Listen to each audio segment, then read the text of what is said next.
Hello everyone, welcome to crack UPSC and MPPSC examination. I hope आप सभी अच्छे होंगे और अच्छे से अपनी पढ़ाई कर रहे होंगे।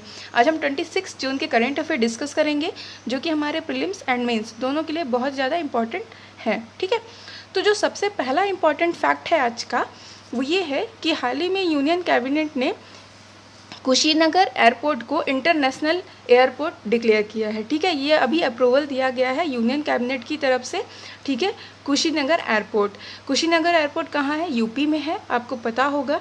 ठीक है, और कुशीनगर आप नाम सुन करके थोड़ा सा जीएस का भी आपको कुछ ध्यान आ रहा होगा, है ना। तो ये जीएस के लिए इम्पॉर्टेंट भी है कि आपने गौतम बुद्ध का नाम सुना है। ठीक है, तो गौतम बुद्ध का जो जन्म हुआ था वो लुम्बिनी, है ना, नेपाल, आपको पता होगा, में हुआ था। ठीक है, और उनका जो महापरिनिर्वाण हुआ था वो कहाँ हुआ था? कुशीनगर में हुआ था।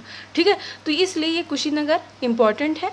दूसरा ये है कि इसे इंटरनेशनल एयरपोर्ट क्यों बनाया गया, वो इसलिए कि गौतम बुद्ध, आपको पता होगा कि इसका जो इम्पोर्टेंस आ रहा है मेनली वो ये है कि इंटरनेशनल कनेक्टिविटी बहुत अच्छी से बनेगी, है ना। और दूसरा होगा कि ये हमारे जो टूरिज़्म है उसको भी बूस्ट करेगा, है ना। इसलिए इस लेवल को बहुत अच्छे से डेवलप करने के लिए और कम्युनिकेशन एंड कनेक्टिविटी के लिए इसे एयरपोर्ट डिक्लेयर किया गया है। आई होप इतना आपको क्लियर होगा।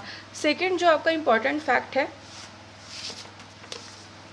कि हाल ही में फाइनेंस मिनिस्टर जो है हमारे, उन्होंने जो अभी आपने न्यूज़ में सुना होगा, एनडीआरएफ बहुत ही ज़्यादा न्यूज़ में रहा।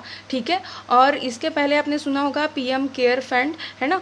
तो ये दोनों में आपने अभी न्यूज़ में ये था कि ये जो प्रधानमंत्री केयर फंड है उसमें जितनी भी धनराशि आई हुई है डोनेशन के थ्रू, तो वो जनता के सामने नहीं है कि कितनी डोनेशन हुआ, कितना पैसा आया, कहाँ आप उसको कितना यूज़ कर रहे हो। आरटीआई एक्ट के अकॉर्डिंग अगर जनता जानना चाहे तो वो जान नहीं सकती। ठीक है, इसलिए बहुत ज़्यादा न्यूज़ में था, तो ये हमें पता होना चाहिए। तो फाइनेंस मिनिस्टर ने क्या कर दिया है कि आप अगर कोई व्यक्ति है या कोई इंस्टीट्यूशन है, अगर वो डोनेशन करना चाहता है तो अब वह एनडीआरएफ में कर सकता है।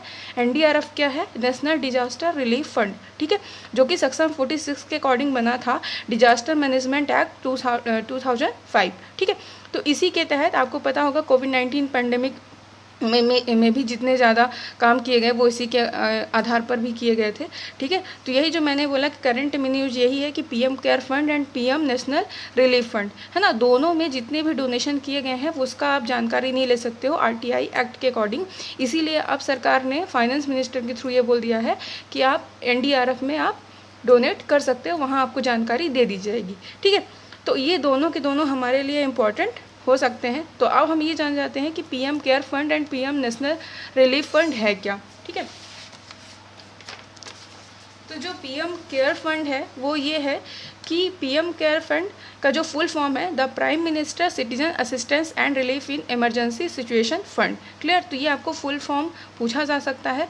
अभी जितने भी एग्ज़ाम होंगे, है ना, उसमें बहुत ही अच्छे तरीके से ये न्यूज़ में था, तो ये आएगा ही, इसलिए हमें पता होना चाहिए। सेकंड ये हो सकता है कि कब बना था, तो 28 मार्च 2020 को, है ना, अभी ही बना है जब कोविड-19 पैंडेमिक हुआ। ठीक है, इसके जो चेयरमैन होंगे वो कौन होंगे? प्राइम मिनिस्टर होंगे। और इसमें जो मेंबर होंगे वो कौन होगा? Defence minister, home minister and finance minister.